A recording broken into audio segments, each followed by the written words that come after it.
So you can follow me. My name is Shanna Fuld, Shannafuld. And I am going to introduce Rabbi Feldman, and then he is going to introduce our speaker for the night. First, I just want to do a huge l'chaim to everyone. Please raise your glass. L'chaim to all of you who joined this. I hope that it's fun. I hope that you have a drink. I hope you get in bed tonight feeling like you enjoyed yourself and, you know, got in bed tonight and didn't think about some of the things that you did not want to be thinking about. So enjoy that. Without further ado, Rabbi Feldman, can you please give us a warm welcome for our guest speaker tonight, the famous Yossi Klein Halevi. Yossi, welcome back. It's great to have you, and we look forward to hearing about what you're going to say about after the day after Corona. So thank you, Jonathan, and thank you, Shanna. It's really wonderful to be back with you guys. And Shanna said that she hopes that you won't have been confronted with thoughts that you didn't want to think about. I kind of feel that that's my job description. It's to raise those thoughts. Yossi, I was going to jump in and ask you whether you think that given the whole Corona crisis, do you think there is a change in business as usual? Do you think there will be a change as business as usual? What is it that's going to change? Where I think the changes are going to happen is in two areas. And the two areas are related. And that is that in Israel, we have a mainstream and we have a periphery. And the periphery are those communities that don't identify with the Israeli normative ethos of Israel as a Jewish and democratic state. And that periphery is basically two communities. On the one hand, you have the Arab-Israeli community, which wants to see Israel more as a democratic state, does not, of course, identify with Israel as a Jewish state. And the Haredi community, which identifies with Israel completely as a Jewish state, much less so with the democratic ethos. And these happen to also be the two fastest growing communities in Israel. Corona has given Israeli society an opportunity, perhaps a once in a generation opportunity, to reorder our distorted relationships with the Haredim. I think it's very straightforward. We can no longer continue subsidizing the separatism of 10% of Israeli society. We can no longer continue subsidizing the voluntary poverty of the Haredi world, because what Corona has shown us is that not only is there a terrible social and political price that we have paid for Haredi separatism, but also under certain circumstances, there could be a literal life and death price that we pay. And that's what we have begun to see with the breakdown in the Haredi communities. And God forbid if Corona continues to intensify, then we may really be seeing a serious threat to the ability of the health system to cope. And so this is a moment that's going to require a deep rethinking about our relationship with the Haredi world. In terms of the Arab community, I was on a panel last year with an Arab-Israeli journalist who said something really moving. This was a panel about the nation-state law, which defined Israel only as a Jewish state and not also as a democratic state. And he said, you know, we Arab Israelis are actually the only real Israelis in this country, because Jewish Israelis are connected to the state through their Jewishness. You don't need a reminder about why you belong to the state. The fact that you're Jewish connects you to Israel. The only thing that I have to connect me to the state of Israel is that I'm an Israeli. And I thought it was an incredibly profound statement. And it's something we tend to overlook when we think about these complicated identity questions. When Israeli Arabs are asked, do you want to be part of the Israeli mainstream? It's 80+%. Are you proud to be an Israeli? Proud to be an Israeli? Over 50% in every poll. And so that gives us a basis for really creating a new relationship. The other thing I think in terms of our relationship with the Arab-Israeli community that for me is so moving is that this is Israel's first national crisis. Again, one is almost tempted to say existential crisis that is not related to Israel as a Jewish state. It is not a threat by our neighbors. It is not an attack on Israel as a foreign implant here. This is our first existential crisis that is entirely civic by nature. This is not a moment of Jewish existential threat. It is our first truly Israeli crisis. That gives us an opportunity for the morning after Corona to start thinking about what does Israeliness mean? You know, we used to have coalition crises here over who is a Jew. The next crisis that we need to initiate is who is an Israeli? What is Israeliness? Are Arabs part of Israeliness? And if so, to what extent? Are diaspora Jews part of Israeliness? My answer is yes, to some extent. These are the questions that need to be on the table because this crisis is raising them in ways that we haven't experienced before. Now, the other thing here that I think is worth noting in terms of our relationship with Arab Israelis, is that the one part of Israeli society that has always been completely integrated is the healthcare system. Where Arabs and Jews encounter each other most intimately is in the maternity wards, in the cancer wards. 20+% of Israeli doctors are Arab. 30+% of Israeli nurses are Arab. 40+% of our pharmacists are Arab. That means that the healthcare system was in some sense uniquely prepared for this moment of Israel's first civic crisis, which happened to have been a health crisis. And that really gives us an opportunity that we haven't had before. But what worries me about the morning after, and I've been through so many morning afters of Israeli crises, over 40 years now of morning afters, is that one of our strongest tendencies, one of our strongest traits, is also one of our weakest traits. It's strongest in a time of crisis and weakest the morning after. And that is our ability to cope by simply maintaining as much of a routine as possible. Israelis have an extraordinary capacity to maintain business as usual under extreme threat. You know, I'll give you an example. A few years ago, there was a terrorist stabbing at the light rail station near my home in Jerusalem.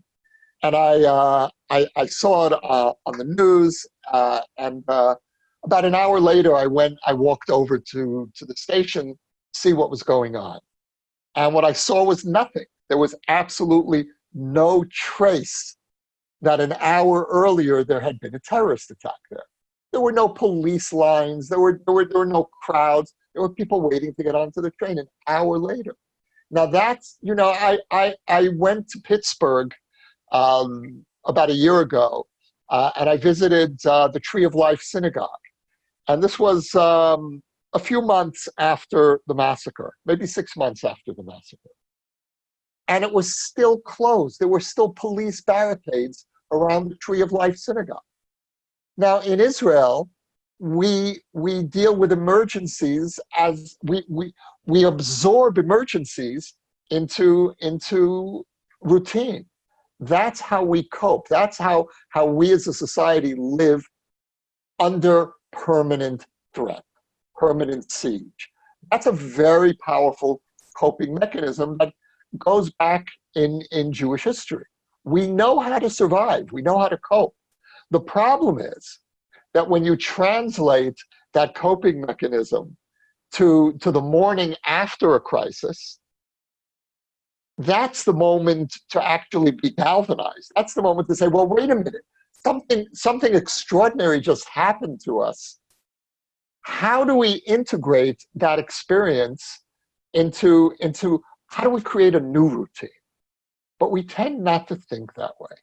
And again, I've seen this happen in Israeli society for 40 years. And I'm hoping that this time there will be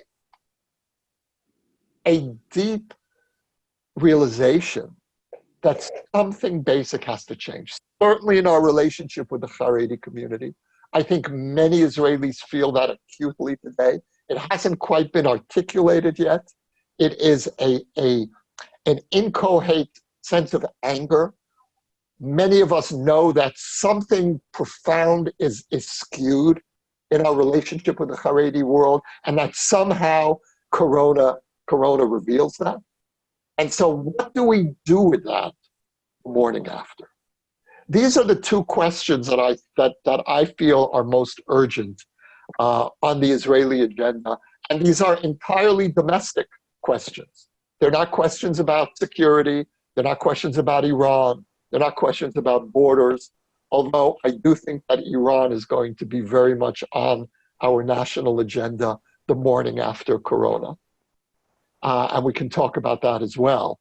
But in terms of the health of Israeli society, and I mean health, our social health, our national health, our spiritual health, this is really going to depend on our ability to renegotiate our relationship with these two peripheral communities that have not yet developed a healthy relationship with the mainstream.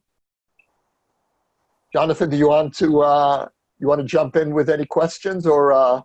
Well, before we get to the questions, and we'd like to do that, maybe just a word about kind of Israel in the larger world. Are there opportunities here to change the Israeli-Palestinian political relationship, the Israeli-Arab world relationship?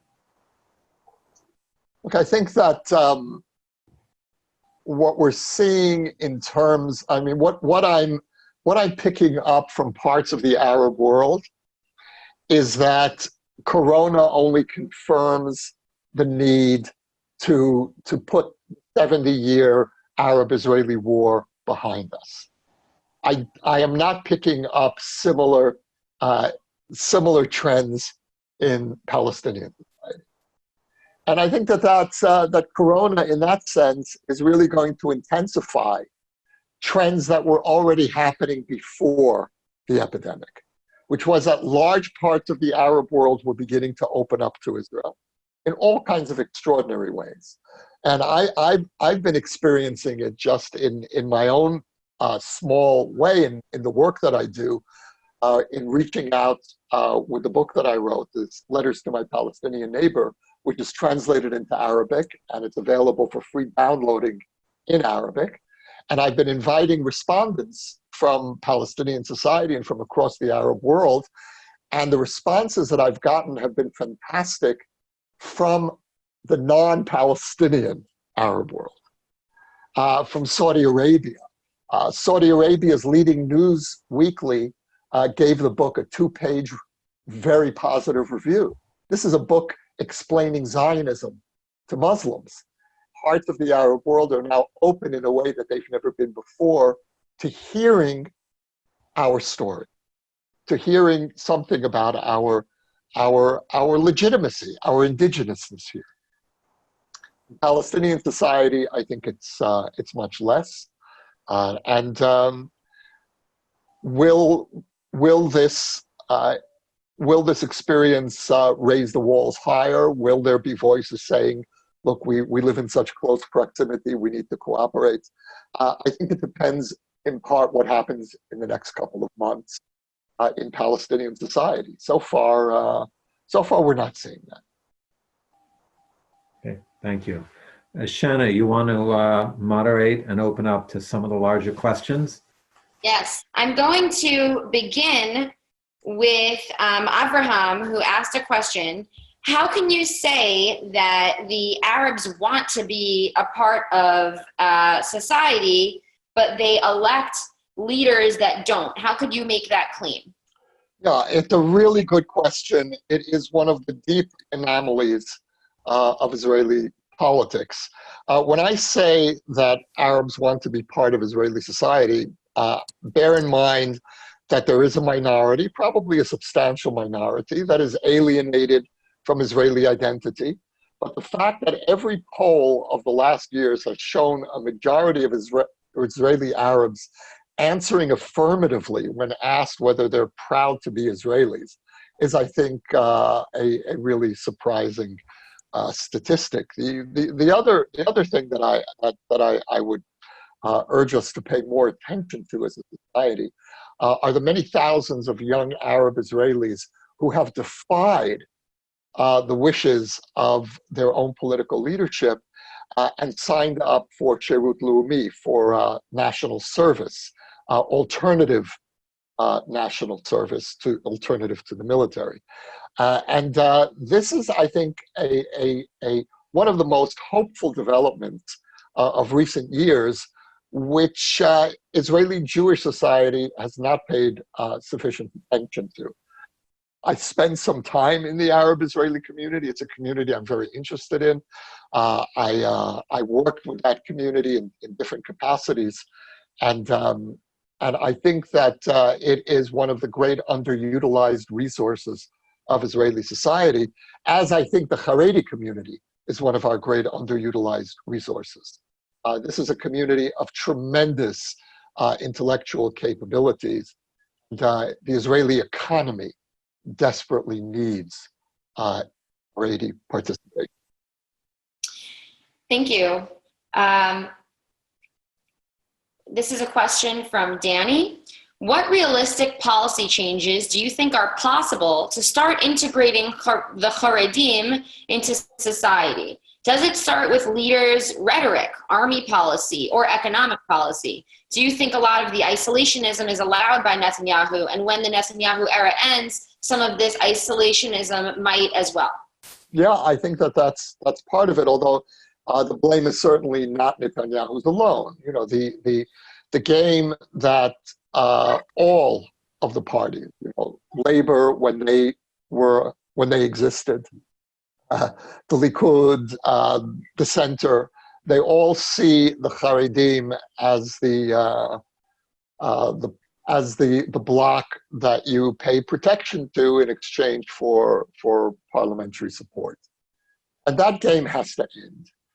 There has to be a consensus that we are not going to be beholden anymore to Haredi separatism. And again, you know, the distortion in Israeli politics is that not only do we tolerate the separatism of 10% of the Israeli public, but we also subsidize that separatism. Now, I don't know of any equivalent political situation in the world. And sometimes I think of non-Haredi Israelis as saintly for putting up with this kind of absurdity. And then when you factor in that not only does the Haredi community separate and not fulfill some of its basic civic responsibilities, not only does the Haredi community expect the mainstream to subsidize its separatism, but then the Haredi community turns to the mainstream that is subsidizing them and says to us, you know, we don't like your lifestyle. Here's what you're going to have to change. And so the coercion comes in. Now, that is simply an untenable situation. What is going to change the situation, I think, is very straightforward. And that is economic necessity. The Israeli economy post-corona is not going to be able to subsidize the Haredi world separately. We are going to have to be focusing our resources on jump-starting those parts of the economy that are productive. And the notion that we're going to be investing billions of shekels into a non-productive sector is simply national suicide. If it was absurd until now, the day after Corona, it becomes suicidal. And so in terms of allocating resources, I think we are beginning to see the end of the mass separatism of the Haredi community. Thank you. Next, a question from Jake Shapiro. How do we bridge the gap between Israel and the diaspora? How can we reconcile our very distinctive worldviews? What role should diaspora Jews play in Israel and vice versa? Okay, so those are two very different questions. In terms of navigating our relationship with diaspora Jews, I would say, first of all, recognizing the profound differences in our experiences and how the very different kinds of Jewish identities that each community has created are necessary responses to our circumstances. And I'll unpack that briefly. American Jews live in the most accepting diaspora, the most accepting circumstances that Jews have ever experienced, the most welcoming circumstances. As a result of that, American Jews have created forms of Judaism that are flexible, that are open, that emphasize the universal. We in Israel live in the most hostile geography on the planet, not only toward Jews, but especially toward Jews. And as a result of that, our response to our environment has been to be the toughest kid on the block and develop very strong tribal, particularistic loyalties. Now that is a necessary response to our circumstances. So you have a very universal minded, tikkun olam minded American Jewry, and a very Judeo-centric, tribalistic Israeli Jewish identity.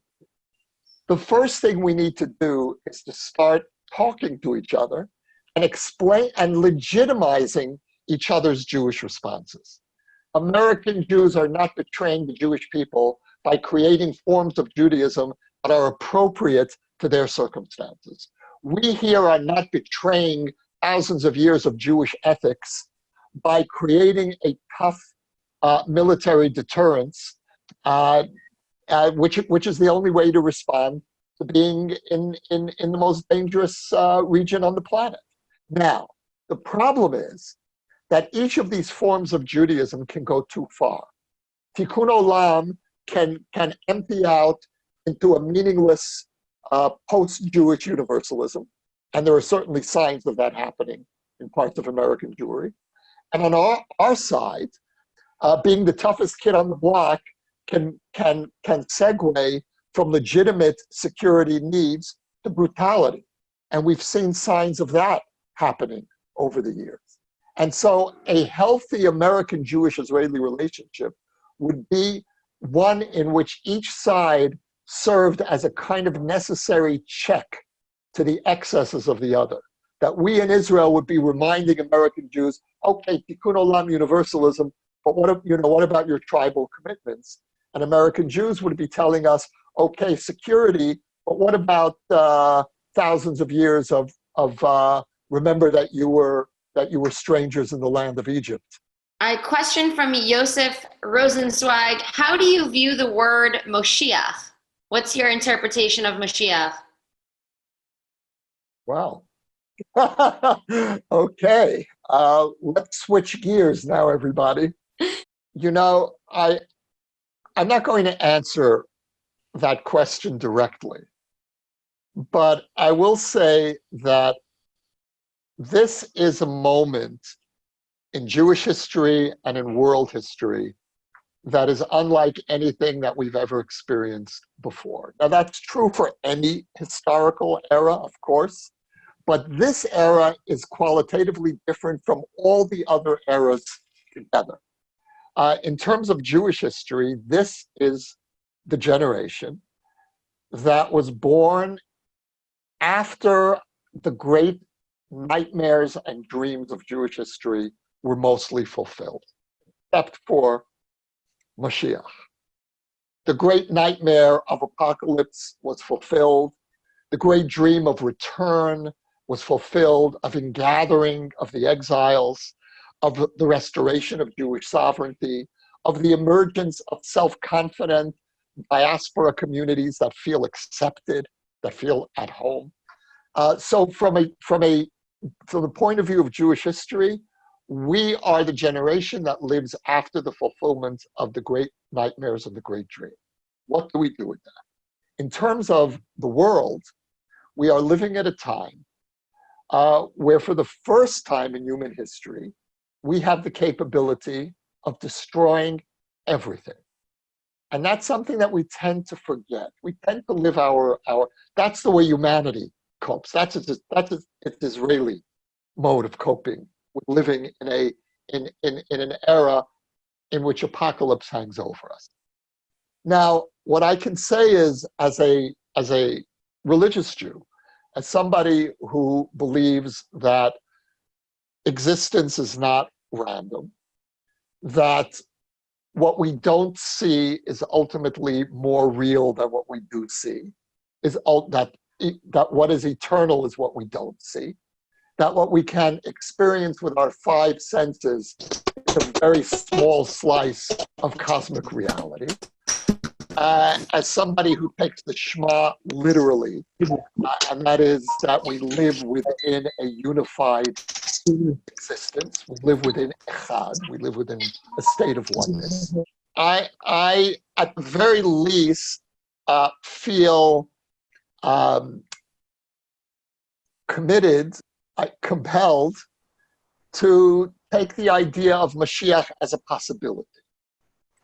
And if there was ever a time in human history and in Jewish history when we needed somebody to show up with some interesting new ways of thinking about how we're going to get out of the situations we're facing, this seems to be a really good moment for Mashiach to come.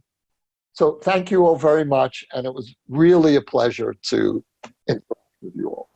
Thank you so much, Yos. If everyone could just show their rounds of applause in their screen, I would love it. I just wanted to thank our speaker, Yossi Klein Halevi. You know, you made a joke at the beginning of our talk that you are the guy that makes everybody think about the things that they've been avoiding. But I would like to say that you brought so much positivity to a moment that has been very stressful for all of us. And you have made this talk uplifting instead of a drag. So thank you so much for that. Okay, over now.